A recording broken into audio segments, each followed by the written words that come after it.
2 jam sebelum akad pernikahanku berlangsung. Aku sengaja masuk ke dalam kamar pengantin dan bersembunyi di bawah tempat tidur untuk memberi kejutan manis pada calon suamiku. Tapi tiba-tiba, aku mendengar suara langkah kaki berat masuk ke dalam kamar. Aku kaget karena itu bukan calon suamiku. Lalu dia menyalakan sebuah rekaman suara di ponselnya. Dan apa yang kudengar setelah itu membuat jantungku seakan berhenti. Badanku langsung lemas. Aku tak menyangka. Ternyata calon suamiku. Sebelum ceritanya dimulai, silahkan tulis di kolom komentar dari daerah mana saja teman-teman yang menonton cerita ini. Jangan lupa like dan subscribe agar channel ini bisa semakin berkembang dan bisa mempersembahkan cerita yang lebih menarik lagi. Jam dinding di ruang rias menunjukkan pukul 8 pagi yang berarti tersisa 2 jam lagi sebelum prosesi akad nikah dimulai. Dania menatap pantulan dirinya di cermin besar yang dikelilingi lampu-lampu terang. Ia mengenakan gaun putih bersih yang menjuntai indah ke lantai dengan payet-payet berkilauan yang dijahit tangan satu persatu. Hijab putihnya belum disematkan sepenuhnya, karena penata rias masih harus membenahi sedikit tatanan rambut di bagian dalam agar hijab itu nanti jatuh dengan sempurna di wajahnya. Namun Dania sudah merasa seperti putri raja hari ini. Ia tersenyum kecil membayangkan wajah Andi nanti saat melihatnya berjalan menuju meja akad. Andi adalah laki-laki yang sempurna di mata Dania. Ia sopan, taat beribadah, dan selalu bersikap lembut kepada kedua orang tua Dania. Dania meminta izin sebentar kepada penata rias dan Vivi sahabatnya untuk pergi ke toilet. Namun itu hanyalah alasan belaka. Dania sebenarnya ingin menyelinap ke kamar pengantin pria yang letaknya ada di lantai atas hotel mewah milik ayahnya itu. Di tangannya, Dania menggenggam sebuah kotak beludru berwarna biru tua. Di dalamnya tersimpan sebuah jam tangan mewah yang sudah lama diimpikan oleh Andi. Dania ingin memberikan kejutan kecil ini dengan meletakkannya di meja rias kamar Andi, agar calon suaminya itu merasa senang sebelum mengucapkan janji suci. Lorong hotel pagi itu masih cukup sepi karena sebagian besar keluarga dan panitia sedang sibuk di ballroom lantai bawah untuk persiapan terakhir. Langkah kaki Dania terdengar sangat pelan di atas karpet tebal lorong hotel. Jantungnya berdebar bukan karena takut ketahuan, melainkan karena rasa bahagia yang meluap-luap. Ia sampai di depan pintu kamar nomor 305 tempat Andi bersiap. Dania menempelkan telinganya sebentar ke pintu kayu jati yang kokoh itu. Hening. Tidak ada suara siapapun di dalam. Sepertinya Andi sedang turun ke bawah untuk sarapan atau mengecek persiapan di gedung. Dengan hati-hati Dania mengeluarkan kartu akses cadangan yang ia minta dari resepsionis kemarin dan menempelkannya ke sensor pintu. Bunyi klik pelan terdengar dan pintu terbuka. Wangi parfum maskulin yang biasa dipakai Andi langsung menyergap indera penciuman Dania begitu ia masuk. Kamar itu sangat rapi dan dingin. Jas pengantin Andi tergantung rapi di dekat lemari kaca. Dania berjalan menuju meja rias dan meletakkan kotak beludru itu tepat di tengah meja. Ia membayangkan senyum Andi saat menemukannya nanti. Namun tiba-tiba terdengar suara langkah kaki berat mendekat dari arah lorong luar. Langkah itu terdengar kasar dan terburu-buru, sangat berbeda dengan langkah Andi yang biasanya tenang. Dania panik seketika. Jika calon suaminya melihatnya sekarang, kejutan manis ini akan gagal total. Ia menoleh ke kiri dan ke kanan mencari tempat bersembunyi. Lemari pakaian terlalu berisiko karena Andi pasti akan membukanya untuk mengambil jas. Kamar mandi juga bukan pilihan yang aman. Suara kartu akses ditempelkan ke pintu terdengar. Dalam kepanikan yang memuncak Dania, langsung menjatuhkan dirinya ke lantai dan berguling masuk ke kolong tempat tidur yang cukup tinggi. Sprei putih yang menjuntai hingga ke lantai menutupi keberadaannya dengan sempurna. Jantung Dania berdegup kencang sekali sampai ia takut suaranya akan terdengar keluar. Ia menahan napas sambil memeluk lututnya di atas karpet berdebu di kolong tempat tidur itu. Pintu kamar terbuka kasar. Dari celah sprei yang sedikit terbuka, Dania bisa melihat sepatu orang yang baru saja masuk. Itu bukan sepatu pantofel mengkilap milik Andi. Itu adalah sepatu bot kulit yang kotor, lusuh, dan penuh lumpur kering di bagian solnya. Dania mengerutkan kening. Siapa orang asing yang berani masuk ke kamar VIP pengantin pria dengan sepatu kotor seperti itu? Orang itu berjalan mondar-mandir dengan gelisah. Langkah kakinya berat seolah ia sedang menanggung beban atau kekesalan. Ia kemudian duduk di tepi tempat tidur tepat di atas kepala Dania. Kasur di atas Dania melesak ke bawah karena berat badan orang itu. Dania menutup mulutnya rapat-rapat dengan kedua tangannya. Ia bisa mencium bau rokok yang menyengat bercampur bau keringat yang tidak sedap menguar dari orang itu. Ini jelas bukan tamu undangan ataupun kerabat keluarga. Beberapa detik kemudian pintu kamar kembali terbuka. Kali ini langkah kaki yang masuk terdengar lebih halus dan teratur. Sepatu pantofel hitam mengkilap terlihat berhenti di dekat pintu. Dania mengenali sepatu itu. Itu sepatu yang ia belikan untuk Andi bulan lalu.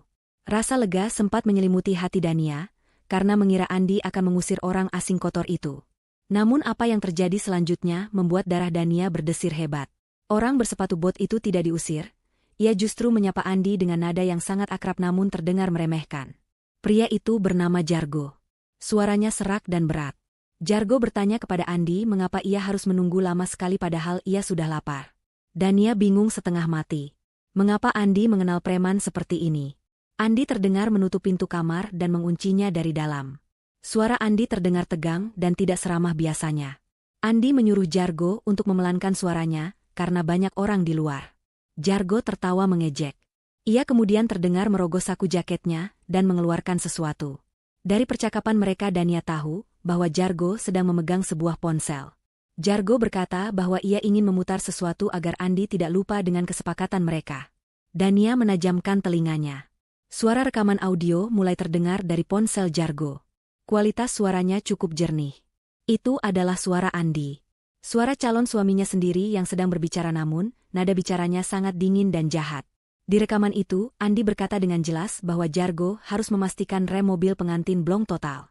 Andi dalam rekaman itu menekankan bahwa setelah ijab kabul sah dan buku nikah ditandatangani, kecelakaan itu harus terjadi secepatnya. Andi mengatakan bahwa Dania harus lewat atau mati dalam kecelakaan itu.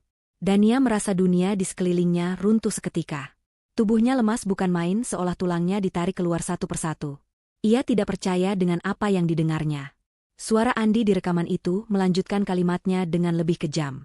Andi berkata bahwa ia butuh warisan dari Pak Haris Santoso cair segera untuk membayar hutang kasino yang sudah menumpuk miliaran rupiah. Andi menyebut Dania sebagai wanita bodoh yang mudah ditipu hanya dengan sedikit kata-kata manis dan penampilan religius. Air mata Dania mulai mengalir deras tanpa bisa dibendung. Rasa sesak menghimpit dadanya hingga ia sulit bernapas. Ia ingin berteriak memaki Andi tapi suaranya tercekat di tenggorokan. Ia sadar ia sedang berada dalam bahaya besar. Calon suaminya ternyata adalah monster yang merencanakan kematiannya di hari pernikahan mereka sendiri. Jargo mematikan rekaman itu. Suasana kamar menjadi hening mencekam. Dania menggigit bibirnya kuat-kuat untuk menahan isak tangis yang akan meledak. Ia mendengar Andi menghela napas panjang di atas sana. Andi tidak menyangkal rekaman itu. Andi justru bertanya apakah Jargo sudah mengatur semuanya dengan rapi sesuai rencana. Pertanyaan itu adalah konfirmasi telak bahwa semua yang didengar Dania adalah kebenaran. Andi benar-benar ingin membunuhnya. Pria yang selama ini bersikap seperti malaikat, yang selalu mengingatkan Dania untuk sholat, yang selalu mencium tangan orang tua Dania dengan takzim, ternyata hanyalah seorang pembunuh berdarah dingin yang gila harta. Dania merasa mual luar biasa. Bayangan kebahagiaan yang tadi ia rasakan hancur berkeping-keping menjadi debu. Kini yang tersisa hanyalah rasa takut yang amat sangat di bawah kolong tempat tidur yang gelap dan sempit itu. Di bawah kolong tempat tidur yang sempit dan pengap itu, Dania berjuang mati-matian mengendalikan dirinya. Air matanya terus mengalir membasahi lengan gaun pengantinnya yang indah. Ia membekap mulutnya sendiri dengan ujung hijab yang belum terpasang rapi, mencoba meredam suara napasnya yang mulai tidak beraturan karena panik. Di atasnya, tepat di atas kepala tempat ia berbaring, negosiasi mengerikan itu berlanjut. Andi terdengar berjalan mendekati Jargo dan melempar sesuatu ke atas kasur. Bunyi benda jatuh itu terdengar berat. Dania menduga itu adalah amplop tebal berisi uang.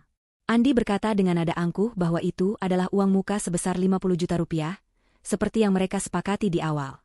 Andi mendesak Jargo untuk segera pergi ke parkiran dan mengotak-atik mobil pengantin yang akan mereka gunakan nanti malam menuju lokasi resepsi.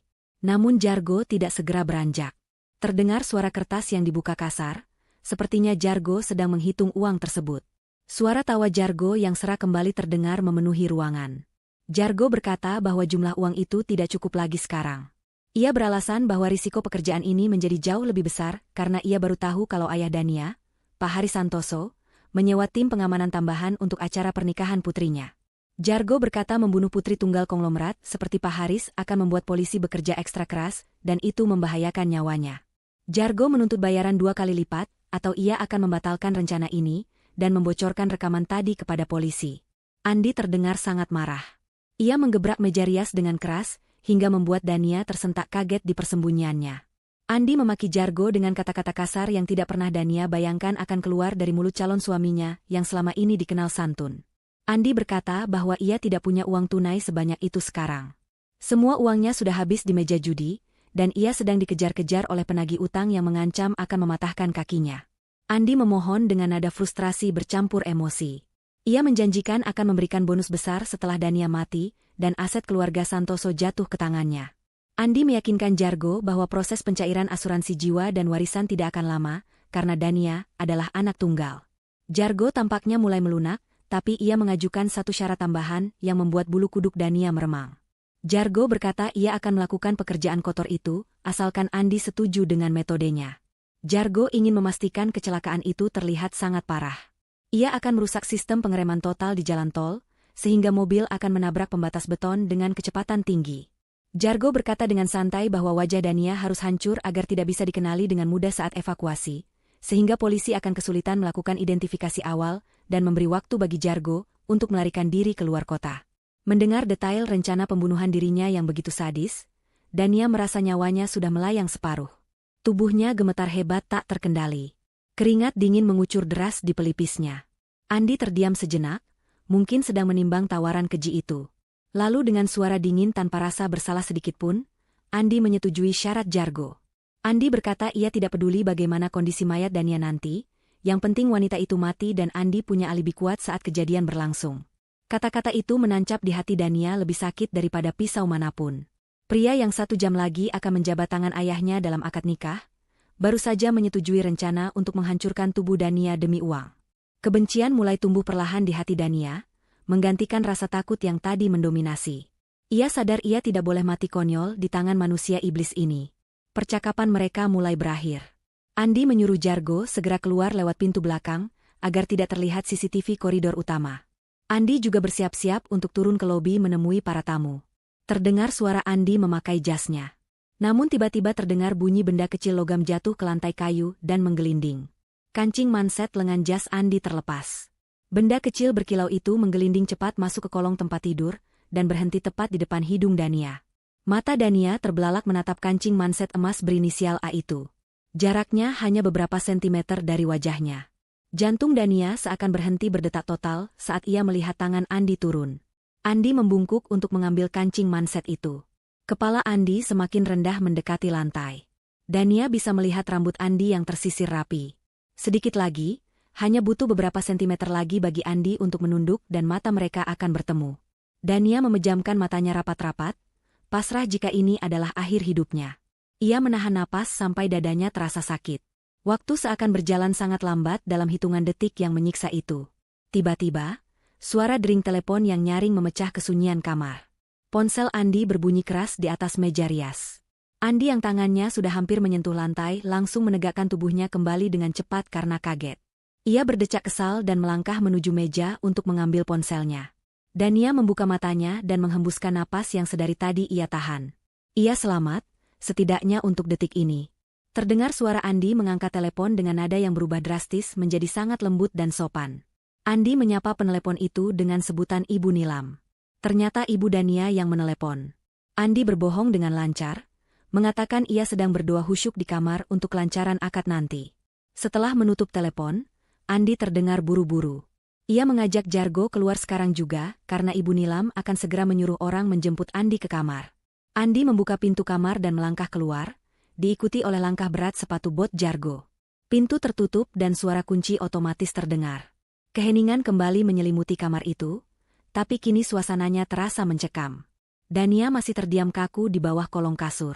Seluruh persendiannya terasa lemas. Ia menunggu beberapa menit untuk memastikan mereka benar-benar sudah pergi jauh. Dengan sisa tenaga yang ada, Dania menyeret tubuhnya keluar dari persembunyian. Gaun pengantinnya yang mahal kini kusut dan berdebu. Wajahnya sembab, riasannya sedikit luntur. Saat Dania hendak berdiri, matanya menangkap benda kecil berwarna hitam tergeletak di karpet dekat kaki meja, tempat Jargo tadi berdiri saat menunggu Andi. Itu adalah sebuah flash disk kecil. Sepertinya benda itu terjatuh dari saku celana Jargo, yang memang terlihat bolong dan lusuh tadi. Tangan Dania gemetar saat memungut flash disk itu. Instingnya mengatakan bahwa benda ini mungkin memuat sesuatu yang penting. Tanpa membuang waktu, Dania menyambar laptop milik Andi yang tergeletak di meja kerja sudut kamar. Ia tahu password laptop itu karena Andi pernah memberitahunya dengan alasan transparansi antar pasangan. Dania memasukkan flash disk itu. Jarinya dengan cepat membuka folder yang ada di dalamnya. Apa yang terpampang di layar laptop membuat mata Dania terbelalak ngeri. Folder itu tidak hanya berisi detail rencana pembunuhan dirinya, tapi juga folder-folder lain dengan nama wanita-wanita berbeda. Salah satu folder bernama, Istri Siri 1, Kecelakaan Gas. Dania membuka foto di dalamnya, dan ia harus menutup mulutnya agar tidak menjerit. Itu adalah foto-foto dokumentasi kecelakaan rekayasa dari korban-korban Andi sebelumnya. Ternyata Andi adalah pembunuh berantai yang menikahi wanita kaya lalu membunuh mereka demi harta. Dan Dania adalah target berikutnya. Dania menatap layar laptop itu dengan tatapan kosong, seolah jiwanya baru saja dicabut paksa dari raganya. Cahaya layar laptop yang terang menampilkan deretan foto mengerikan yang menjadi bukti bisu betapa kejamnya pria yang akan dinikahinya 1 jam lagi. Foto-foto itu menunjukkan mobil yang hangus terbakar di pinggir jurang dan potongan berita koran lama tentang kecelakaan gas di sebuah rumah mewah. Semua korbannya adalah perempuan muda yang dinikahi secara siri. Dania merasa perutnya mual luar biasa, hingga ia harus membungkuk dan menahan napas agar tidak muntah di sana. Fakta ini jauh lebih mengerikan daripada sekadar penipuan harta. Andi bukan hanya seorang penipu ulung yang mengincar kekayaan ayahnya, tetapi ia adalah seorang pembunuh berdarah dingin yang sudah terbiasa menghabisi nyawa manusia tanpa rasa penyesalan sedikitpun. Folder-folder itu tersusun rapi seolah itu adalah koleksi prestasi yang dibanggakan oleh pemiliknya. Waktu terus berjalan, dan Dania sadar ia tidak bisa berlama-lama di kamar itu. Jika Andi kembali karena ada barang yang tertinggal, atau jika Jargo si preman itu curiga flash disknya hilang dan kembali untuk mencarinya, maka tamatlah riwayat Dania saat itu juga. Dengan tangan yang masih gemetar hebat Dania mencabut flash disk kecil berwarna hitam itu dari lubang USB laptop. Ia menggenggam benda kecil itu erat-erat seakan nyawanya bergantung padanya. Ia lalu mematikan laptop Andi dan mengembalikan posisinya persis seperti semula agar tidak menimbulkan kecurigaan. Dania juga menyempatkan diri merapikan sedikit sprei tempat tidur yang sempat tersingkap saat ia keluar dari kolong tadi. Ia berusaha menghapus jejak kehadirannya di kamar neraka itu sebisa mungkin. Dania berjalan tertatih menuju pintu kamar. Kakinya terasa seperti jeli yang siap meleleh kapan saja. Sebelum keluar, ia mengintip melalui lubang inti pintu untuk memastikan lorong di luar benar-benar sepi. Setelah dirasa aman, Dania membuka pintu pelan-pelan dan melangkah keluar. Udara lorong hotel yang dingin menerpa wajahnya yang basah oleh keringat dingin dan sisa air mata. Ia berjalan cepat setengah berlari menuju lift karyawan di ujung lorong, untuk menghindari berpapasan dengan tamu undangan yang mungkin sudah mulai berdatangan di lobi utama. Di dalam lift yang sempit itu, Dania bersandar pada dinding besi yang dingin. Ia memejamkan mata sejenak mencoba menenangkan detak jantungnya yang menggila. Bayangan wajah Andi yang tersenyum manis kini berubah menjadi bayangan monster yang menakutkan di kepalanya. Ponsel Dania yang ia selipkan di saku tersembunyi gaun pengantinnya bergetar panjang. Dania tersentak kaget, hampir menjatuhkan flash disk yang digenggamnya. Ia merogoh ponselnya dengan takut-takut. Nama Andi muncul di layar dengan pesan singkat yang masuk. Pesan itu berbunyi sangat manis. Andi menulis bahwa ia sudah tidak sabar menunggu Dania di meja akad, dan mengatakan bahwa Dania adalah anugerah terindah dalam hidupnya. Membaca pesan itu membuat Dania merasa jijik yang teramat sangat. Kata-kata manis itu hanyalah racun yang dibungkus madu. Andi sedang memainkan perannya dengan sempurna sebagai calon suami yang dimabuk asmara padahal, di otaknya, ia sedang menghitung mundur waktu kematian Dania. Dania tidak membalas pesan itu. Ia memasukkan kembali ponselnya dan flash disk bukti kejahatan itu ke dalam saku gaunnya yang dalam. Pintu lift terbuka di lantai 2 tempat ruang rias pengantin wanita berada. Dania keluar dengan langkah yang diusahakan tegap. Ia berpapasan dengan beberapa staf hotel yang sedang membawa nampan bunga. Mereka tersenyum ramah dan mengucapkan selamat pada Dania. Dania memaksakan senyum tipis di bibirnya yang pucat meskipun hatinya sedang menjerit ketakutan. Ia harus terlihat normal. Ia tidak boleh terlihat seperti orang yang baru saja lolos dari kandang macan. Dania terus mensugesti dirinya sendiri bahwa ia harus kuat demi orang tuanya. Jika ia lemah sekarang, Pak Haris dan Ibu Nilam akan menjadi sasaran empuk kejahatan Andi selanjutnya. Dania membayangkan wajah ayahnya yang sudah tua dan sakit-sakitan. Ia tidak akan membiarkan Andi mengambil 1 rupiah pun dari hasil kerja keras ayahnya, apalagi mencelakai keluarga mereka. Sesampainya di depan pintu ruang rias, Dania berhenti sejenak untuk menarik napas panjang. Ia merapikan letak hijabnya yang sedikit miring, dan menyeka sisa noda hitam luntur maskara di bawah matanya dengan ujung jari. Ia tahu penampilannya pasti berantakan, tapi ia akan beralasan bahwa ia baru saja dari kamar mandi, dan merasa sedikit pusing karena gugup. Dengan keyakinan yang dipaksakan Dania memutar gagang pintu, dan masuk ke dalam ruangan yang dipenuhi wangi bunga melati dan hairspray itu. Di dalam sana, Vivi sahabatnya sedang sibuk mengatur kotak perhiasan mahar, sementara penata rias tampak gelisah menunggu kepulangan Dania. Ini adalah saatnya Dania mulai menyusun pertahanannya. Flash disk di sakunya terasa panas membakar kulit, mengingatkannya bahwa perang yang sesungguhnya baru saja dimulai. Vivi langsung menoleh begitu mendengar pintu terbuka. Wajah sahabat Dania itu tampak lega namun, sedetik kemudian berubah menjadi cemas saat melihat kondisi Dania. Vivi segera menghampiri Dania dan memegang kedua bahunya. Ia bertanya dengan nada panik mengapa wajah Dania pucat sekali seperti mayat, dan mengapa ada debu di bagian bawah gaun pengantinnya yang mahal itu. Penata rias juga ikut mendekat dengan wajah khawatir dan hendak membenahi riasan Dania. Namun Dania mengangkat tangannya memberikan isyarat agar penata rias itu berhenti. Dengan suara yang lirih namun tegas Dania meminta penata rias dan semua asisten yang ada di ruangan itu untuk keluar sebentar. Ia beralasan butuh waktu berdua saja dengan sahabatnya untuk menenangkan diri sebelum akad dimulai. Meskipun bingung, para staf penata rias itu menuruti permintaan sang pengantin dan meninggalkan ruangan, menutup pintu rapat-rapat. Begitu mereka berdua tinggal sendirian, pertahanan Dania runtuh. Kakinya lemas dan ia merosot duduk di sofa panjang.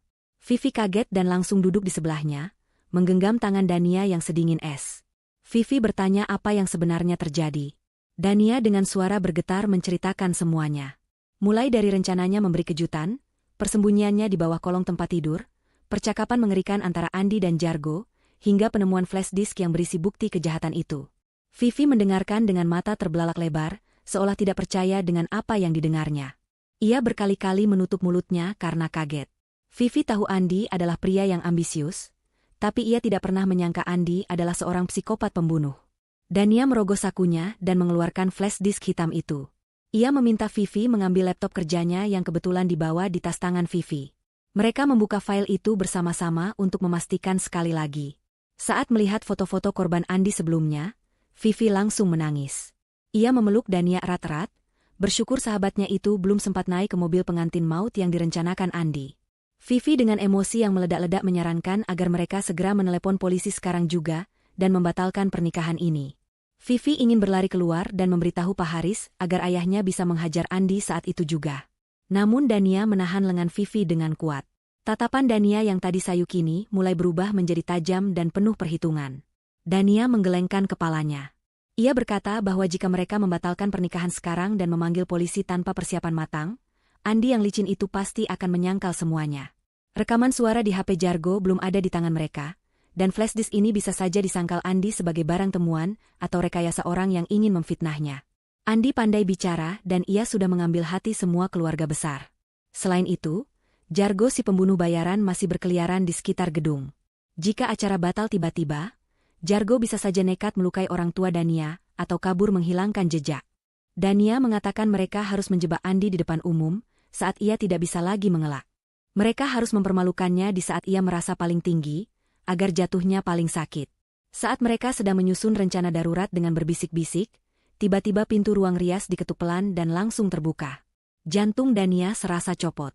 Sosok Andi berdiri di ambang pintu dengan setelan jas putih yang pas di tubuhnya, peci hitam yang rapi, dan senyum yang begitu menawan. Pria itu tampak bersinar, memancarkan aura pengantin pria yang bahagia. Vivi langsung menyembunyikan flash disk itu di genggaman tangannya di balik punggung, sementara Dania berusaha keras menetralkan ekspresi wajahnya. Andi melangkah masuk dengan percaya diri, tidak menyadari bahwa dua wanita di depannya baru saja membahas kebusukannya. Andi mendekati Dania dan berjongkok di hadapannya, menatap wajah Dania dengan tatapan memuja yang dibuat-buat. Andi memuji kecantikan Dania. Ia berkata bahwa Dania terlihat seperti bidadari surga yang dikirim Tuhan untuknya. Tangan Andi terulur menyentuh pipi Dania dengan lembut. Sentuhan itu membuat kulit Dania meremang jijik, seolah ada ulat bulu beracun yang merayap di wajahnya. Dania harus mengerahkan seluruh kemampuan aktingnya untuk tidak menepis tangan kotor itu. Ia memaksakan sudut bibirnya terangkat membentuk senyuman kaku. Andi kemudian mengecup kening Dania perlahan, tepat di atas batas kain hijabnya. Aroma parfum mahal Andi tercium kuat, aroma yang sama yang tercium saat Andi merencanakan kematian Dania bersama preman tadi. Dalam hati Dania berteriak memaki, namun secara fisik ia tetap diam mematung menerima perlakuan manis yang palsu itu. Andi kemudian berdiri dan berkata bahwa ia hanya ingin melihat wajah calon istrinya sebentar untuk menenangkan gugupnya. Ia pamit untuk menuju meja akad karena penghulu sudah datang. Sebelum keluar, Andi sempat melirik Vivi dan tersenyum ramah, meminta doa restu agar lancar. Vivi hanya mengangguk kaku tanpa bisa berkata apa-apa karena saking bencinya. Setelah pintu tertutup dan langkah kaki Andi menjauh, Dania langsung mengusap kening bekas ciuman Andi dengan kasar menggunakan tisu basah, seolah ingin menghapus najis yang menempel. Tatapan Dania kini berubah total. Tidak ada lagi ketakutan di matanya. Yang ada hanyalah kobaran api kemarahan seorang wanita yang dikhianati. Ia menatap Vivi dan berkata bahwa permainan baru saja dimulai. Ia meminta Vivi untuk segera mencari kepala keamanan ayahnya dan menyusup ke ruang operator multimedia. Mereka akan mengubah pesta pernikahan ini menjadi panggung pengadilan bagi Andi. Suasana di dalam ruang rias berubah drastis setelah kepergian Andi. Jika sebelumnya ruangan itu dipenuhi aura ketakutan dan keputusasaan, kini udara terasa padat oleh ketegangan dan tekad yang membara. Dania berdiri tegak di depan cermin, menatap bayangan dirinya sendiri dengan sorot mata yang baru. Ia bukan lagi wanita lemah yang bersembunyi di bawah kolong tempat tidur sambil menangis ketakutan. Ia adalah seorang istri yang dikhianati, seorang anak yang orang tuanya terancam, dan seorang wanita yang nyawanya dihargai murah oleh calon suaminya sendiri. Dania menarik napas dalam-dalam, mengisi paru-parunya dengan keberanian. Ia tahu waktu yang dimilikinya sangat sempit, tidak sampai 30 menit sebelum ia harus berjalan menuju meja akad. Setiap detik sangat berharga dan satu kesalahan kecil bisa menghancurkan segalanya. Dania menoleh ke arah Vivi yang masih memegang laptop dengan tangan gemetar. Ia mendekati sahabatnya itu dan memegang kedua bahu Vivi dengan kencang untuk menyalurkan kekuatan. Dengan suara rendah namun penuh penekanan, Dania memberikan instruksi yang sangat spesifik. Ia meminta Vivi untuk keluar dari ruangan itu sekarang juga dan mencari kepala keamanan keluarga Santoso yang bernama Pak Dharma. Vivi harus menceritakan situasi darurat ini secara singkat namun jelas kepada Pak Dharma, agar tim keamanan bisa bersiaga memblokir semua pintu keluar gedung begitu keributan dimulai nanti. Dania menekankan bahwa tidak boleh ada yang tahu soal ini, terutama Ibu Nilam atau Pak Haris, karena reaksi panik mereka bisa membuat Andi curiga dan membatalkan rencananya atau bahkan nekat melakukan tindakan berbahaya. Tugas kedua Vivi jauh lebih krusial dan berbahaya. Dania menyerahkan flash disk hitam itu kembali kepada Vivi. Ia meminta sahabatnya itu untuk menyusup ke ruang operator multimedia di belakang ballroom. Biasanya di sana ada teknisi yang bertugas memutar lagu dan video presentasi perjalanan cinta pengantin. Vivi harus mencari cara, entah dengan menyuap atau mengalihkan perhatian teknisi, untuk mengganti file video presentasi romantis yang sudah disiapkan Andi dengan file bukti kejahatan yang ada di dalam flash disk tersebut. Vivi sempat ragu dan ketakutan karena ia tidak pernah melakukan hal senekat ini. Namun melihat tatapan mata Dania yang penuh permohonan sekaligus keyakinan, Vivi mengangguk mantap. Ia menyeka air matanya, merapikan gaun seragam pendamping pengantinnya, dan berjanji akan melakukan segalanya demi menyelamatkan Dania. Setelah Vivi keluar dengan membawa tas berisi laptop dan flash disk, Dania kembali duduk di kursi rias. Ia memanggil kembali penata rias yang menunggu di luar. Dengan tenang Dania meminta mereka memperbaiki sedikit riasannya yang luntur. Penata rias itu bekerja dengan cepat sambil memuji betapa tenangnya Dania di detik-detik menjelang akad, tanpa tahu badai apa yang sedang berkecamuk di dalam hati pengantin wanita itu. Dania membiarkan wajahnya dipoles, namun pikirannya melayang menyusun skenario konfrontasi nanti. Ia membayangkan posisi duduk, arah pandang tamu, dan di mana letak Andi berdiri. Ia harus memastikan Andi tidak memiliki celah untuk lari atau menyangkal. Ini bukan sekadar pembatalan pernikahan, ini adalah eksekusi sosial bagi seorang penjahat. 15 menit kemudian, panitia pernikahan mengetuk pintu dan memberitahu bahwa pengantin wanita sudah ditunggu untuk bersiap di area tunggu dekat pintu masuk masjid ballroom. Dania berdiri, gaun putihnya menjuntai indah. Ia berjalan keluar kamar dengan langkah anggun namun mantap.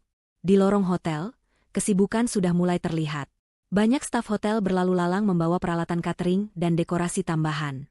Dania berjalan dikawal oleh 2 orang sepupunya yang bertugas memegang ekor gaunnya. Namun mata Dania waspada, memindai setiap wajah yang lewat, mencari tanda-tanda ancaman yang mungkin disiapkan Andi. Saat Dania berbelok di koridor yang agak sepi menuju akses belakang ballroom, langkahnya terhenti sejenak. Matanya menangkap sosok pria berseragam cleaning service berwarna biru kusam, sedang pura-pura mengepel lantai di dekat pintu darurat. Pria itu memakai topi yang ditekan rendah menutupi sebagian wajahnya. Namun postur tubuhnya yang besar dan sepatu bot kotor yang belum sempat digantinya membuat alarm bahaya di kepala Dania berdering keras. Itu adalah Jargo. Preman bayaran itu ternyata tidak pergi jauh. Ia menyusup menjadi staf kebersihan, mungkin untuk mengawasi situasi atau memastikan rencana penyabotan mobil berjalan lancar tanpa saksi. Jantung Dania berdegup kencang. Ia memberi isyarat kepada kedua sepupunya untuk berhenti sebentar dengan alasan ia ingin membetulkan letak sepatunya yang tidak nyaman. Dania menyuruh sepupunya menunggu di ujung lorong, karena ia malu jika dilihat orang saat membetulkan sepatu. Sepupu-sepupunya yang polos menuruti permintaan itu dan mundur beberapa langkah menjauh. Kini jarak Dania dan Jargo hanya tinggal beberapa meter. Jargo mengangkat wajahnya sedikit dan tatapan mereka bertemu. Mata preman itu tampak kaget melihat Dania berdiri di sana menatapnya tajam. Bukan dengan tatapan takut, melainkan tatapan menantang yang aneh. Dania tahu ini adalah momen paling gila dalam hidupnya, tapi ia tidak punya pilihan lain. Daripada membiarkan musuh berkeliaran di belakang punggungnya, ia akan menghadapi musuh itu sekarang juga. Dania melakukan hal yang sama sekali tidak diduga oleh Jargo. Bukannya berteriak memanggil keamanan atau lari ketakutan, Dania justru melangkah mendekati Jargo dengan tenang. Suara hak sepatu pengantinnya beradu dengan lantai marmer koridor, menciptakan gema yang tegas. Jargo tampak bingung, tangannya memegang gagang pel dengan canggung. Matanya melirik ke kiri dan kanan memastikan tidak ada orang lain yang memperhatikan interaksi aneh antara pengantin wanita cantik dan tukang bersih-bersih kasar itu. Saat Dania sudah berdiri tepat di hadapannya, Jargo menyeringai tipis, mengira Dania adalah mangsa bodoh yang menyerahkan diri. Namun senyum itu lenyap seketika saat Dania mencengkeram lengan baju seragam Jargo dan menariknya kasar masuk ke dalam ruangan pantry kecil yang pintunya sedikit terbuka di sebelah mereka. Di dalam pantry yang sempit dan berbau cairan pembersih itu, Jargo menyentakkan tangannya melepaskan diri dari cengkeraman Dania. Ia mendelik marah dan siap membekap mulut Dania, mengira wanita ini sudah tahu sesuatu dan berniat berteriak. Namun Dania mengangkat tangannya dengan telapak terbuka, sebuah gestur menyuruh berhenti yang penuh otoritas. Tanpa membuang waktu sedetik pun, Dania langsung berbicara langsung pada intinya. Ia berkata dengan suara dingin bahwa ia tahu Jargo dibayar 50 juta di muka oleh Andi, dan dijanjikan 50 juta lagi setelah Dania mati. Dania menyebutkan angka itu dengan tepat, membuat mata Jargo membelalak kaget. Preman itu tidak menyangka detail transaksinya bisa bocor secepat ini. Belum sempat Jargo mencerna keterkejutannya, Dania mengeluarkan ponsel pintarnya dari saku tersembunyi di balik gaun. Ia membuka aplikasi mobile banking dan menunjukkan layar ponsel itu tepat di depan wajah Jargo. Di sana tertera saldo rekening pribadi Dania yang jumlahnya miliaran rupiah, hasil tabungan dan dividen perusahaan ayahnya. Jargo ternganga melihat deretan angka nol yang begitu banyak. Dania menatap mata Jargo lekat-lekat dan mengajukan penawaran yang menggoda iman si penjahat. Ia berkata dengan nada datar seperti sedang menawar barang di pasar, bahwa ia bersedia membayar Jargo 500 juta rupiah tunai saat ini juga. Syaratnya sederhana, Jargo harus membatalkan kesepakatannya dengan Andi dan berganti pihak membela Dania. Jargo menelan ludah dengan susah payah.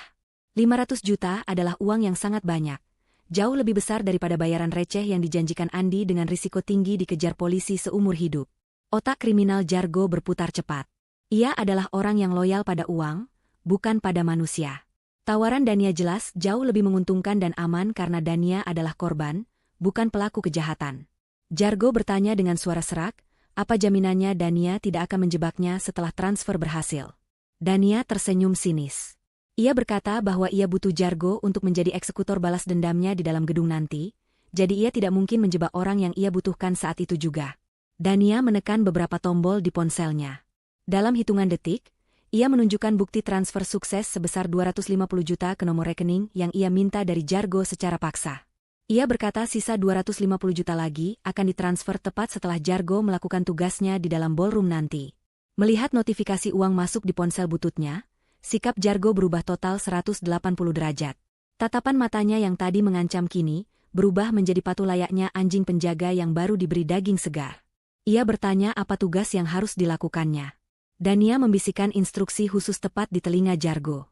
Ia meminta Jargo untuk bersiap di dekat meja akad, berbaur dengan kerumunan, dan menunggu kode darinya saat situasi mulai kacau nanti. Tugas utamanya adalah memastikan Andi tidak bisa melarikan diri atau melukai siapapun saat kedoknya terbongkar. Tiba-tiba terdengar suara langkah kaki tergesa-gesa di luar pantry. Suara Andi terdengar memanggil-manggil nama Dania dengan nada panik yang dibuat-buat. Rupanya Andi sedang mencari calon istrinya yang menghilang dari pantauan sepupu-sepupunya. Dania dan Jargo saling berpandangan. Ketegangan memuncak di ruangan sempit itu. Jika Andi membuka pintu pantry sekarang dan melihat mereka berdua bersama, semua rencana kejutan Dania akan gagal total. Jargo dengan sigap memberi isyarat agar Dania diam. Preman itu mengambil ember pelnya dan berpura-pura sibuk mengisi air di wastafel pantry untuk menutupi keberadaan Dania di balik lemari penyimpanan. Pintu pantry terdorong terbuka sedikit. Kepala Andi menyembul masuk. Napas Dania tertahan di kerongkongan. Ia bersembunyi di balik rak besi yang penuh dengan tumpukan tisu, berdoa dalam hati agar gaun putihnya tidak terlihat. Andi melihat Jargo yang sedang membungkuk mengisi air. Andi tidak mengenali Jargo dari belakang karena seragam dan topinya, lagi pula Andi tidak peduli pada petugas kebersihan. Andi bergumam kesal bertanya di mana Dania berada, lalu menutup pintu pantry itu kembali dengan kasar. Setelah suara langkah Andi menjauh, Dania keluar dari persembunyiannya dengan tubuh lemas namun lega.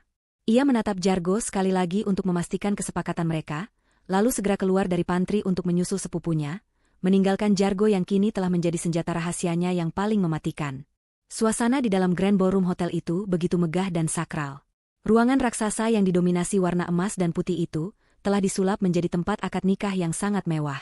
Ribuan bunga melati dan mawar putih segar menghiasi setiap sudut, menebarkan aroma wangi yang menenangkan sekaligus memabukkan. Lampu kristal besar yang menggantung di langit-langit memancarkan cahaya hangat, menyinari ratusan kursi tamu yang telah terisi penuh oleh kerabat, kolega bisnis Pak Haris, dan pejabat-pejabat penting. Suara lantunan ayat suci Al-Quran terdengar merdu dari pengeras suara, menciptakan atmosfer religius yang membuat siapa saja yang mendengarnya merasa tenang. Namun ketenangan itu tidak berlaku bagi Dania. Di balik cadar tipis yang menutupi wajah cantiknya, deru napas Dania memburu. Setiap langkah yang ia ambil menuju meja akad terasa sangat berat, seolah kakinya dipasungi oleh rantai besi yang tak kasat mata. Ia berjalan diapit oleh kedua sepupunya, melewati karpet merah bludru yang membelah ruangan. Di ujung sana, di sebuah meja akad yang dihias dengan taplak sutra putih, duduklah Andi. Pria itu tampak begitu sempurna dalam balutan beskap putih bersih, peci hitam, dan kalungan bunga melati di lehernya. Wajahnya menunduk khusyuk, bibirnya komat kamit seolah sedang berzikir, sebuah pemandangan yang membuat hati para tamu undangan meleleh karena kagum akan kesalehannya. Hanya Dania yang tahu bahwa di balik topeng kesalehan itu, bersemayam jiwa iblis yang baru saja merencanakan pembunuhan sadis 1 jam yang lalu. Dania terus melangkah pelan, matanya menatap lurus ke arah Andi. Ia melihat Pak Haris, ayahnya, duduk berhadapan dengan Andi. Wajah tua Pak Haris tampak berseri-seri, senyum bangga tidak pernah lepas dari bibirnya. Ia merasa lega telah menemukan pendamping hidup yang tepat untuk putri sematawayangnya, seorang pria yang dianggapnya mampu meneruskan estafet kepemimpinan perusahaan dan menjaga Dania dengan baik. Di samping Pak Haris, duduk Ibu Nilam yang sesekali menyeka air mata haru dengan sapu tangan sutranya. Ibu Nilam tampak sangat cantik dengan kebaya brokat berwarna senada, namun kerapuhan di wajahnya membuat hati Dania teriris. Dania tahu bahwa apa yang akan dilakukannya sebentar lagi akan menghancurkan kebahagiaan kedua orang tuanya dalam sekejap. Ia akan mengubah tangis haru ibunya menjadi jeritan histeris, dan senyum bangga ayahnya menjadi tatapan kosong penuh syok. Namun Dania menguatkan hatinya. Ini adalah satu-satunya cara untuk menyelamatkan mereka semua dari kehancuran yang lebih besar. Jika pernikahan ini terjadi, bukan hanya harta mereka yang hilang, tapi nyawa Dania akan melayang dan orang tuanya akan hidup dalam duka abadi. Sampai di meja akad, Dania dipersilakan duduk di samping kiri Andi. Saat Dania duduk, aroma parfum mahal Andi kembali menyergap hidungnya, aroma yang kini memicu rasa mual hebat di perutnya. Andi menoleh sekilas ke arah Dania, memberikan senyum tipis yang sangat manis. Senyum itu adalah senyum kemenangan. Andi pasti berpikir bahwa rencananya berjalan mulus tanpa hambatan. Ia mengira Dania adalah domba bodoh yang siap disembelih. Di bawah meja, Dania mengepalkan tangannya kuat-kuat hingga kukunya menancap ke telapak tangan. Rasa sakit itu membantunya untuk tetap sadar dan fokus. Penghulu, seorang pria parubaya dengan sorban putih, memulai acara dengan pembukaan yang hikmat. Ia memeriksa kelengkapan berkas-berkas pernikahan, memastikan mahar yang tertulis di dokumen sesuai dengan fisik yang ada di meja. Sebuah set perhiasan berlian dan seperangkat alat sholat tertata rapi di dalam kotak kaca yang indah. Itu adalah mahar yang diminta Dania dulu, mahar yang kini terlihat seperti sampah tak berharga di matanya. Prosesi berlanjut ke khutbah nikah. Sang penghulu memberikan nasihat tentang pentingnya kejujuran, kesetiaan, dan tanggung jawab dalam membina rumah tangga. Ia mengutip ayat-ayat tentang bagaimana suami harus memuliakan istrinya, melindunginya dari bahaya, dan menjadi pemimpin yang amanah. Setiap kata yang keluar dari mulut penghulu terdengar, seperti ironi yang menyakitkan di telinga Dania. Ia melirik Andi yang mengangguk-angguk takzim mendengarkan nasihat itu, seolah-olah ia adalah murid teladan yang sedang menyerap ilmu. Akting Andi sungguh luar biasa, bahkan layak mendapatkan piala Oscar. Dania merasa jijik melihat kepalsuan yang begitu telanjang di depan mata. Bagaimana bisa seseorang mendengarkan ayat suci tentang perlindungan istri sementara otaknya baru saja membayar pembunuh bayaran untuk mencelakai istrinya sendiri? Kemunafikan Andi sudah mencapai level di mana nuraninya benar-benar telah mati. Momen puncak pun tiba. Penghulu meminta Pak Haris dan Andi untuk berjabat tangan sebagai tanda dimulainya prosesi ijab kabul. Suasana di dalam ruangan menjadi hening seketika. Ribuan tamu menahan napas, kamera-kamera fotografer dan videografer menyorot tajam ke arah meja akad, siap mengabadikan momen sakral penyatuan dua keluarga besar ini. Pak Haris mengulurkan tangan kanannya, tangan keriput seorang ayah yang telah bekerja keras seumur hidup demi putrinya. Andi menyambut tangan itu dengan mantap. Jabat tangan mereka erat, simbol perpindahan tanggung jawab dari ayah kepada suami. Dania menatap tautan tangan itu dengan tatapan nanar. Ia melihat tangan Andi yang berkulit halus namun menyimpan niat jahat, menggenggam tangan ayahnya yang tulus. Ini adalah detik-detik terakhir sebelum bencana itu diresmikan secara agama dan negara. Pak Haris menarik napas panjang, suaranya sedikit bergetar karena emosi saat mulai mengucapkan kalimat ijab.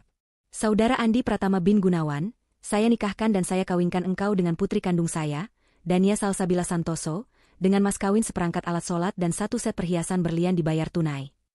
Suara Pak Haris bergema melalui pengeras suara, terdengar tegas namun penuh kasih sayang. Seluruh ruangan hening, menunggu jawaban Andi. Andi, dengan wajah penuh percaya diri dan tanpa keraguan sedikitpun, langsung menyahut dengan satu tarikan napas yang lantang dan jelas. Saya terima nikah dan kawinnya Dania Salsabila Santoso binti Haris Santoso dengan mas kawin tersebut, tunai. Suara Andi menggema, mantap dan meyakinkan. Penghulu menoleh ke arah saksi-saksi yang duduk di sisi kanan dan kiri. Ada Pak D. Dania dan seorang pejabat daerah yang menjadi saksi. Penghulu bertanya dengan nada formal, bagaimana para saksi? Sah. Mulut para saksi sudah terbuka, siap melontarkan kata, sah, yang akan mengikat Dania selamanya dengan sang monster. Di detik itulah waktu seakan berhenti bagi Dania. Ia melihat gerakan bibir saksi dalam gerak lambat. Jika kata itu terucap, maka Andi akan resmi menjadi suaminya, memiliki hak atas dirinya, dan rencana pembunuhan di jalan tol nanti malam akan memiliki legitimasi hukum sebagai kecelakaan suami istri. Dania tidak boleh membiarkan itu terjadi. Ia tidak boleh membiarkan kata keramat itu terucap. Dengan gerakan mendadak yang mengejutkan semua orang di meja akad, Dania mengangkat tangannya tinggi-tinggi. Ia memukul meja akad dengan telapak tangannya cukup keras hingga menimbulkan suara, brak, yang memecah keheningan. Tunggu, teriak Dania dengan suara lantang yang bergetar menahan amarah. Para saksi yang hendak bicara langsung terdiam, mulut mereka ternganga kaget. Pak Haris tersentak kaget hampir melompat dari kursinya. Ibu Nilam membelalakkan mata. Penghulu bingung menatap Dania. Andi, yang baru saja merasa menang, menoleh cepat ke arah Dania dengan tatapan kaget bercampur marah. Ia tidak menyangka Dania akan melakukan interupsi di momen paling sakral ini. Keheningan yang tadi hikmat kini berubah menjadi keheningan yang mencekam dan penuh tanda tanya. Ribuan mata tamu undangan kini tertuju pada pengantin wanita yang berdiri dengan napas memburu, menantang takdir yang sudah dituliskan untuknya. Di sudut ruangan, Dania sempat melirik sekilas, melihat Jargo berdiri bersandar di pilar dengan seragam cleaning service-nya, mengangguk pelan padanya, tanda bahwa ia siap mengamankan situasi. Suara gebrakan meja Dania masih menyisakan gema di dalam ballroom yang luas itu. Keheningan yang menyusul terasa begitu berat dan menekan. Tamu-tamu undangan mulai berbisik-bisik, suara dengungan kebingungan mulai terdengar seperti lebah yang terganggu sarangnya. Mereka bertanya-tanya apa yang terjadi, apakah pengantin wanita sakit, ataukah ada masalah adat yang terlewat. Di meja akad, wajah Andi yang tadinya putih berseri kini mulai memerah menahan marah dan malu. Ia mendekatkan wajahnya ke arah Dania, berbisik dengan nada tajam yang penuh ancaman di balik gigi yang terkatup rapat. Apa-apaan kamu, Dania? Duduk. Jangan bikin malu keluarga kita. Semua pejabat lihat. Tangan Andi mencoba meraih lengan Dania untuk memaksanya duduk kembali. Cengkeramannya terasa kasar dan menyakitkan. Sangat berbeda dengan sentuhan lembut yang ia tunjukkan beberapa menit lalu. Dania menepis tangan Andi dengan kasar, sebuah gerakan penolakan yang dilihat jelas oleh semua orang. Ia tidak peduli lagi dengan citra sopan santun. Ia berdiri tegak, membetulkan letak hijabnya, dan mengambil mikrofon yang tergeletak di meja di depan penghulu. Tangannya gemetar, bukan karena takut, tapi karena adrenalin yang membanjiri pembuluh darahnya. Ia menatap Pak Haris, ayahnya, yang masih terpaku dengan wajah pucat. Maafkan Dania, Pak, Bu, ucapnya lirih namun suaranya terdengar jelas ke seluruh penjuru ruangan melalui sound system gedung yang canggih. Dania tidak bisa melanjutkan pernikahan ini. Pernikahan ini tidak sah di mata hukum maupun agama, karena ada syarat yang cacat. Pak Haris akhirnya bersuara, suaranya parau dan bingung.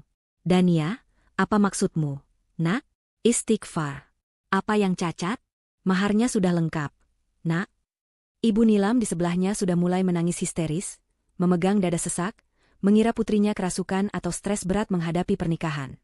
Andi memanfaatkan momen kebingungan ini untuk membalikkan keadaan. Ia berdiri dan mencoba merebut mikrofon dari tangan Dania, memasang wajah prihatin seolah sedang menenangkan istri yang histeris. Bapak-bapak, ibu-ibu, mohon maaf, kata Andi dengan suara lantang yang dibuat sedih, calon istri saya sepertinya sedang mengalami serangan panik. Dia kelelahan. Tolong panitia bawa Dania ke belakang untuk istirahat. Beberapa panitia wanita mulai bergerak mendekat. Namun Dania mundur selangkah dan menatap Andi dengan tatapan yang bisa membekukan neraka. Aku tidak panik, Andi, dan aku tidak gila, potong Dania tajam. Aku bilang pernikahan ini cacat, karena calon suamiku lupa membawa satu hal paling penting sebagai mahar. Dia lupa membawa kejujurannya. Dania menatap lurus ke arah lensa kamera yang menyiarkan gambar wajahnya ke layar raksasa di kiri dan kanan panggung. Kalian semua ingin tahu siapa sebenarnya pria yang berdiri di sebelahku ini? Kalian pikir dia malaikat? Mari kita lihat wajah aslinya. Dania mengangkat tangannya memberi kode ke arah ruang operator di belakang ballroom. Di sana, Vivi yang sudah mengunci pintu ruang kontrol dari dalam, menekan tombol play di laptop yang tersambung ke proyektor utama. Layar raksasa yang tadinya menampilkan inisial nama pengantin dengan latar bunga-bunga romantis, tiba-tiba berubah menjadi hitam. Suara denging feedback audio terdengar sekilas, membuat tamu menutup telinga. Lalu, suara rekaman itu keluar. Jernih, keras, dan tanpa ampun. Tenang saja, Jargo. Begitu tanda tangan buku nikah dan asuransi cair, kecelakaan mobil itu akan terjadi. Dania tidak akan selamat. Remnya akan blong di tol, pastikan dia mati di tempat. Suara Andi menggema di seluruh ruangan ballroom. Tidak ada satu orang pun yang tidak mengenali suara bariton khas milik Andi itu. Tamu undangan terkesiap serentak. Suasana shock massal terjadi. Tapi rekaman itu belum selesai. Aku butuh warisan Pak Haris cair segera. Semua aset perusahaan ayahnya jadi milikku. Dania cuma batu loncatan. Wanita bodoh itu percaya apa saja yang kukatakan. Kalimat demi kalimat yang diucapkan Andi dalam rekaman itu, menelanjangi semua kemunafikan yang selama ini ia bangun. Di atas panggung, wajah Andi berubah drastis. Warna darah seolah terkuras habis dari wajahnya, menyisakan kepucatan mayat. Matanya liar bergerak ke kiri dan kanan, mencari sumber suara, mencari jalan keluar. Itu bohong. Itu rekayasa. Itu AI. Sekarang zaman AI, suara bisa ditiru. Teriak Andi panik, berusaha menyangkal di depan Pak Haris yang kini menatapnya dengan pandangan tidak percaya. Andi mencoba meraih tangan Pak Haris. Pak, percaya sama Andi, Pak. Ini fitnah. Ada orang yang iri sama kita. Tapi Pak Haris menarik tangannya mundur, rasa jijik mulai muncul di matanya. Saat Andi sibuk menyangkal suara itu, layar di belakangnya berubah tampilan. Kini bukan lagi layar hitam, melainkan slideshow foto-foto yang diambil dari flash disk Andi.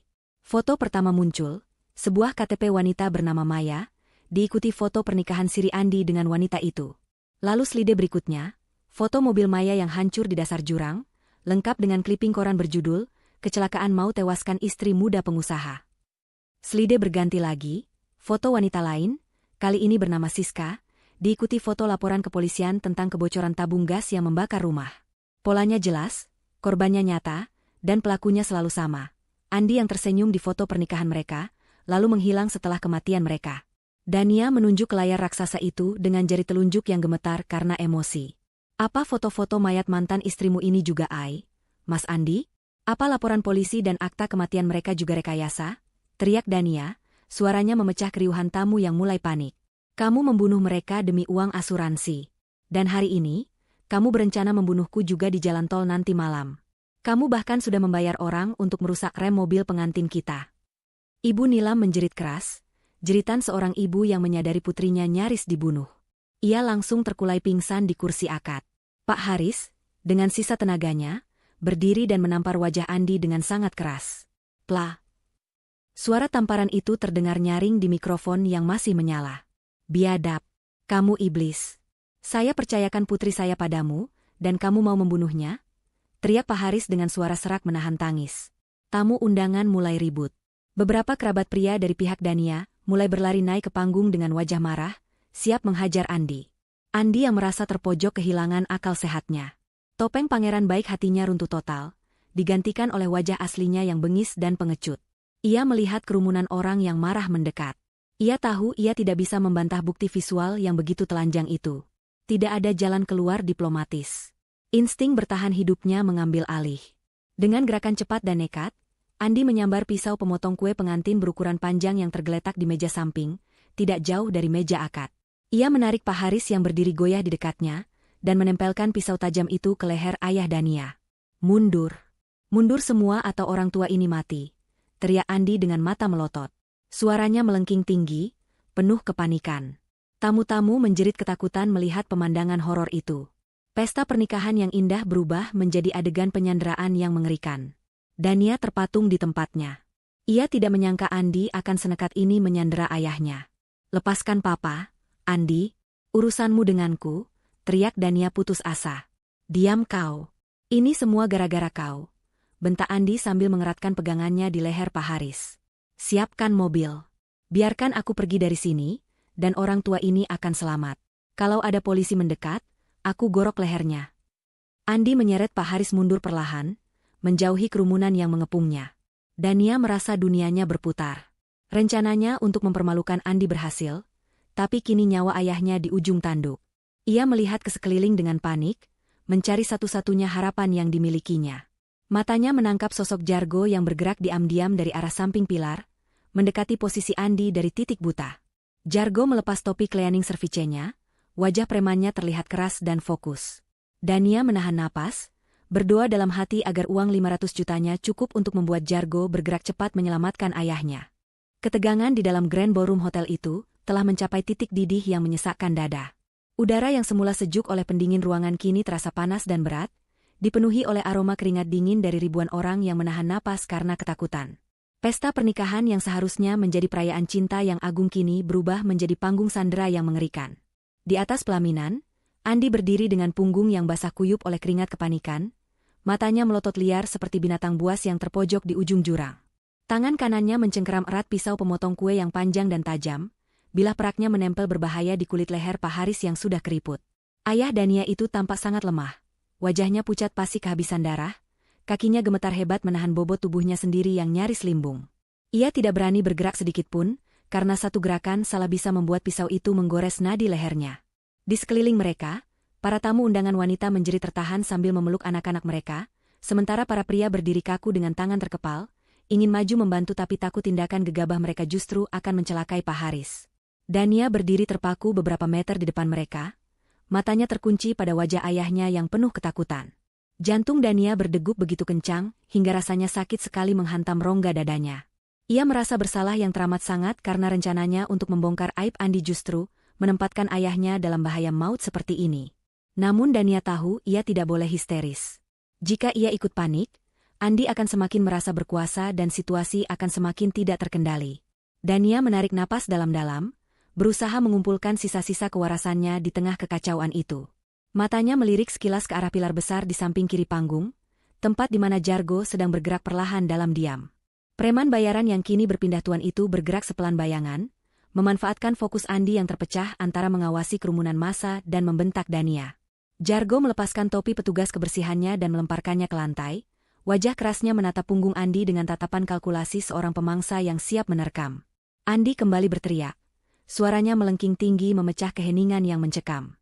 Ia menuntut agar semua orang mundur sejauh 10 meter, dan meminta kunci mobil disiapkan di depan lobi hotel, dalam waktu 5 menit. Ia mengancam jika tuntutannya tidak dipenuhi, ia tidak akan segan-segan melukai Pak Haris. Andi benar-benar sudah kehilangan akal sehatnya. Topeng pria alim dan sopan yang selama ini ia kenakan telah hancur berkeping-keping, menyisakan wajah asli seorang sosiopat yang egois dan pengecut. Ia tidak peduli pada nyawa orang lain, ia hanya peduli pada keselamatannya sendiri. Dania mencoba mengulur waktu.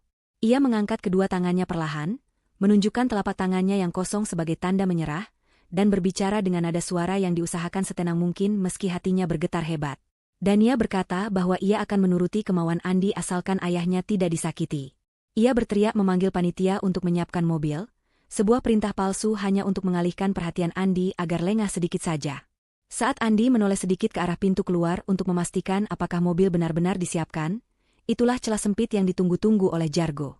Dengan kecepatan yang mengejutkan untuk pria berbadan besar sepertinya, Jargo melompat naik ke sisi panggung. Bunyi langkah kakinya tertelan oleh karpet tebal, membuat kedatangannya tidak terdeteksi oleh Andi yang sedang panik. Dalam hitungan detik, Jargo sudah berada tepat di belakang Andi. Tanpa membuang waktu untuk basa-basi atau peringatan, Jargo melancarkan serangan brutal yang efisien. Tangan kekarnya mencengkeram pergelangan tangan kanan Andi yang memegang pisau, memuntirnya dengan kekuatan penuh ke arah yang berlawanan dengan sendi. Terdengar bunyi retakan tulang yang mengerikan, diikuti oleh jeritan kesakitan Andi yang memekakkan telinga. Pisau kue itu terlepas dari genggaman Andi dan jatuh berdenting keras ke lantai marmer. Belum sempat Andi menyadari apa yang terjadi, Jargo sudah mendaratkan tendangan keras tepat di belakang lutut Andi. Kaki Andi langsung menekuk paksa, membuatnya jatuh berlutut dengan keras. Jargo tidak berhenti di situ. Sesuai dengan bayaran mahal yang dijanjikan Dania, ia bekerja dengan tuntas. Jargo membanting tubuh Andi ke lantai panggung dan mengunci kedua tangan Andi di punggungnya dengan teknik kuncian jalanan yang mematikan. Andi meronta-ronta seperti cacing kepanasan, wajahnya tertekan ke lantai yang dingin, mulutnya berteriak memaki-maki dengan kata-kata kotor. Pak Haris yang terlepas dari sandraan langsung limbung dan jatuh terduduk. Napasnya tersengal-sengal memegangi lehernya yang sedikit tergores tapi selamat. Kerabat keluarga langsung berlarian naik ke panggung untuk menolong Pak Haris dan membawanya menjauh dari bahaya. Suasana ballroom pecah menjadi keriuhan luar biasa. Tamu-tamu bersorak lega melihat penjahat itu berhasil dilumpuhkan. Bersamaan dengan itu, pintu utama ballroom terbanting terbuka. Sekelompok polisi berseragam lengkap dengan rompi anti peluru menyerbu masuk dengan senjata terhunus. Vivi dan kepala keamanan Pak Dharma berlari di belakang mereka, menunjuk ke arah panggung. Rupanya Vivi sudah menghubungi polisi sejak Dania memberinya kode di ruang rias tadi, dan mereka menunggu momen yang tepat untuk masuk agar tidak membahayakan Sandra. Polisi-polisi itu segera mengambil alih situasi dari tangan Jargo. Mereka memborgol tangan Andi dengan kasar dan membacakan hak-haknya dengan suara lantang. Andi yang kini tidak berdaya hanya bisa menangis meraung-raung, rasa sakit di tangannya yang patah beradu dengan rasa malu yang menghancurkan harga dirinya. Saat polisi menyeret Andi untuk dibawa keluar, mereka harus melewati tempat Dania berdiri. Dania tidak beranjak sedikit pun dari posisinya. Ia berdiri tegak laksana patung Dewi Keadilan, menatap Andi dengan sorot mata yang dingin dan hampa. Tidak ada lagi cinta, tidak ada lagi rasa kasihan. Andi yang melihat Dania mencoba menggunakan kartu terakhirnya. Dengan wajah memelas yang dibanjiri air mata dan ingus, Andi memohon belas kasihan. Ia berteriak memanggil nama Dania, mengatakan bahwa ia melakukan semua ini karena terdesak hutang dan ia sebenarnya sangat mencintai Dania. Andi bersumpah bahwa niat membunuh itu hanyalah gertakan belaka, dan ia tidak mungkin tega menyakiti wanita yang dicintainya. Kata-kata manipulatif itu terus meluncur dari mulutnya, berharap Dania yang dulu naif akan luluh hatinya. Dania menatap Andi yang berlutut diseret polisi itu. Ia membetulkan letak hijabnya yang sedikit berantakan dengan gerakan anggun dan tenang. Lalu dengan suara yang datar namun menusuk tajam hingga ke tulang sumsum, Dania menjawab permohonan itu. Ia mengatakan bahwa cinta yang Andi bicarakan itu sudah mati terbunuh di bawah kolong tempat tidur kamar hotel, tepat saat Andi menjual nyawa Dania seharga 50 juta rupiah kepada preman. Dania mendekatkan wajahnya sedikit ke arah Andi, membisikkan kalimat perpisahan yang akan menghantui Andi seumur hidupnya di dalam penjara. Ia berkata bahwa Andi tidak perlu khawatir soal hutang judinya, karena di dalam penjara nanti Andi tidak akan butuh uang, ia hanya butuh doa pengampunan yang mungkin tidak akan pernah didengarnya. Polisi terus menyeret Andi keluar dari ruangan itu diiringi cemoohan dan sorakan para tamu undangan. Sementara itu, polisi lain juga mengamankan Jargo. Namun perlakuan terhadap Jargo sedikit berbeda. Jargo tidak meronta, ia menyerahkan diri dengan kooperatif sesuai instruksi Dania.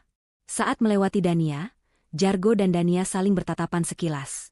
Dania mengangguk pelan sebagai tanda terima kasih dan konfirmasi bahwa sisa pembayaran akan segera ditransfer ke rekening keluarga Jargo sesuai janji. Jargo tersenyum tipis, senyum hormat dari seorang penjahat kepada wanita yang ternyata memiliki nyali lebih besar daripada bos mafia manapun yang pernah dikenalnya.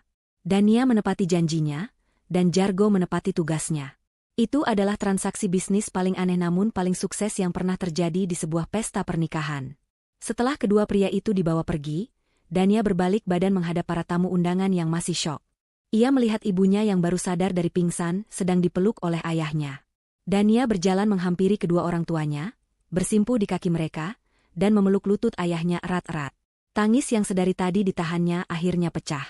Bukan tangis ketakutan, melainkan tangis kelegaan yang luar biasa. Pak Haris mengelus kepala putrinya dengan tangan gemetar, membisikkan kata maaf berulang kali karena ia hampir menikahkan putrinya dengan iblis. Dania menggeleng kuat, mengatakan bahwa ini bukan salah siapa-siapa selain Andi. Hari itu, pesta pernikahan yang seharusnya penuh kebahagiaan berakhir dengan tragedi. Namun di balik tragedi itu ada rasa syukur yang mendalam karena mereka semua selamat dari rencana pembunuhan yang mengerikan. Dania menyadari bahwa hari ini ia kehilangan status sebagai pengantin, tetapi ia mendapatkan kembali hidupnya yang nyaris terenggut. 1 bulan telah berlalu sejak peristiwa menggemparkan yang kini dikenal oleh publik sebagai tragedi pernikahan berdarah. Berita tentang penangkapan Andi dan pembongkaran sindikat pembunuhan demi klaim asuransi yang dilakukannya mendominasi headline surat kabar dan televisi nasional selama berminggu-minggu. Wajah Andi yang dulu dikenal sebagai pengusaha muda alim kini terpampang di mana-mana sebagai tersangka pembunuhan berantai yang keji. Fakta-fakta baru terus bermunculan seiring penyelidikan polisi yang mendalam. Ternyata korbannya bukan hanya 2 wanita seperti yang ditemukan Dania di flash disk, melainkan ada 4 wanita lain di luar kota yang mengalami nasib serupa. Publik mengutuk Andi habis-habisan, dan nama baik keluarga besarnya hancur tak bersisa. Orang tua Andi yang ternyata tidak tahu menahu soal kejahatan anaknya harus menanggung malu seumur hidup, dan memilih pindah ke desa terpencil untuk menghindari cemoohan tetangga. Di lantai teratas gedung pencakar langit Santoso Group, suasana tampak berbeda pagi itu.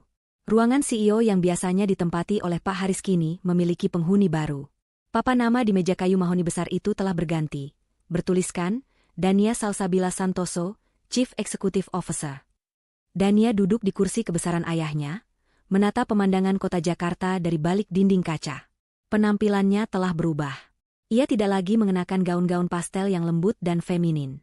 Kini ia mengenakan blazer kerja berwarna abu-abu tua dengan potongan tegas, dipadukan dengan hijab satin berwarna marun yang memberikan kesan berwibawa dan kuat. Wajahnya yang cantik ini memancarkan aura ketegasan yang membuat siapapun segan untuk menatapnya terlalu lama. Trauma kejadian bulan lalu tidak menghancurkannya, justru menempanya menjadi baja yang kuat. Pak Haris memutuskan untuk pensiun dini, demi memulihkan kesehatan jantungnya yang sempat memburuk pasca insiden penyanderaan itu. Ia dan Ibu Nilam kini lebih banyak menghabiskan waktu di villa mereka di puncak, menenangkan diri dan mencoba melupakan mimpi buruk yang hampir merenggut nyawa mereka. Mereka mempercayakan kemudi perusahaan sepenuhnya kepada Dania. Awalnya banyak pemegang saham yang ragu dengan kemampuan Dania yang dianggap masih muda dan minim pengalaman. Namun Dania membuktikan dirinya dengan cara yang elegan.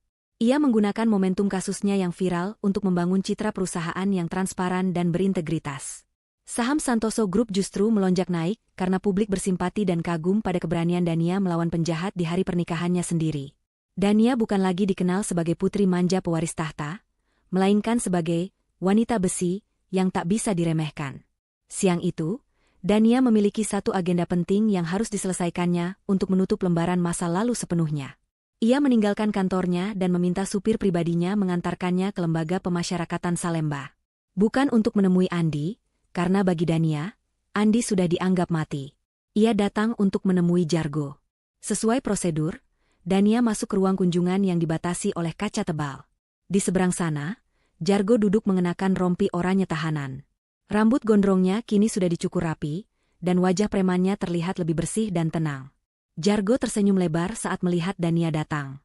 Meskipun ia di penjara, Jargo mendapatkan sel yang cukup layak dan perlindungan khusus karena statusnya sebagai justice kolaborator yang membantu polisi membongkar jaringan penipuan Andi. Dania mengangkat gagang telepon interkom dan menyapa Jargo dengan nada formal namun ramah. Ia memberitahu Jargo bahwa sisa pembayaran 250 juta rupiah sudah ditransfer ke rekening istri Jargo kemarin sore, dan ia juga sudah membiayai sekolah anak-anak Jargo untuk 5 tahun ke depan. Ini adalah bonus tambahan yang diberikan Dania sebagai rasa terima kasih, karena Jargo benar-benar menjaga keselamatan ayahnya saat insiden penodongan pisau itu. Jargo menundukkan kepalanya dalam-dalam, matanya berkaca-kaca. Preman yang biasa hidup keras di jalanan itu, tidak menyangka akan diperlakukan semanusiawi ini oleh orang yang pernah hampir dibunuhnya. Ia mengucapkan terima kasih dengan suara serak, berjanji akan menjalani masa hukumannya dengan baik dan bertaubat setelah bebas nanti. Dania mengangguk pelan. Ia percaya bahwa setiap orang berhak mendapatkan kesempatan kedua, kecuali orang seperti Andi yang hatinya sudah membatu. Sebelum pergi, Dania sempat berpapasan dengan pengacara Andi di koridor lapas. Pengacara itu tampak frustrasi dan kelelahan. Ia memberitahu Dania bahwa Andi sedang mengalami depresi berat di dalam sel. Andi terus-menerus berteriak memanggil nama Dania di malam hari, dan kini, ia menjadi bulan-bulanan narapidana lain, karena kasusnya yang membunuh istri dianggap hina bahkan oleh penjahat sekalipun. Pengacara itu mencoba meminta Dania untuk meringankan tuntutan, atau setidaknya datang menjenguk Andi sekali saja demi kemanusiaan. Dania mendengarkan permintaan itu tanpa ekspresi. Ia merapikan blazer kerjanya, menatap mata pengacara itu, dan memberikan jawaban singkat yang tegas. Ia berkata bahwa kemanusiaan Andi sudah hilang saat ia merencanakan kematian Dania demi uang judi. Dania tidak akan mencabut satupun tuntutan hukum, dan ia ingin memastikan Andi membusuk di penjara sampai akhir hayatnya. Dania berjalan keluar dari gerbang penjara yang tinggi dan kokoh. Sinar matahari sore menerpa wajahnya, terasa hangat dan melegakan. Ia menghirup udara bebas dalam-dalam, merasakan oksigen memenuhi paru-parunya tanpa ada rasa sesak lagi. 1 bulan yang lalu, ia adalah wanita yang bersembunyi ketakutan di bawah kolong tempat tidur, menangisi nasibnya yang malang. Hari ini, ia berjalan dengan kepala tegak sebagai wanita merdeka yang memegang kendali penuh atas hidupnya. Tidak ada lagi ketakutan, tidak ada lagi keraguan. Pengalaman pahit itu telah menjadi guru terbaik yang mengajarkannya bahwa dalam hidup, terkadang kita harus berani menghancurkan hati kita sendiri demi menyelamatkan nyawa dan harga diri kita. Dania masuk ke dalam mobil mewah yang sudah menunggunya. Vivi, yang kini diangkat menjadi asisten pribadinya, sudah menunggu di dalam mobil dengan senyum cerah dan segelas kopi favorit Dania. Mereka berdua tertawa kecil membahas jadwal rapat esok hari, seolah-olah tragedi pernikahan itu hanyalah mimpi buruk masa lalu yang sudah lama berlalu. Mobil melaju membelah kemacetan Jakarta, membawa Dania menuju masa depan yang cerah. Di kaca spion, bayangan gedung penjara semakin mengecil dan akhirnya menghilang. Sama seperti kenangan tentang Andi yang perlahan memudar dari hati Dania, digantikan oleh kekuatan baru yang tak tergoyahkan. Dania tersenyum pada bayangannya sendiri di jendela mobil. Ia berbisik pelan pada dirinya sendiri, "Terima kasih, Dania yang dulu, karena kamu berani bersembunyi untuk menemukan kebenaran." Dan dengan itu, kisah tentang dusta di balik cadar pengantin pun berakhir, digantikan oleh kisah kebangkitan seorang wanita yang tak terkalahkan. 2 jam sebelum akad pernikahanku berlangsung, aku sengaja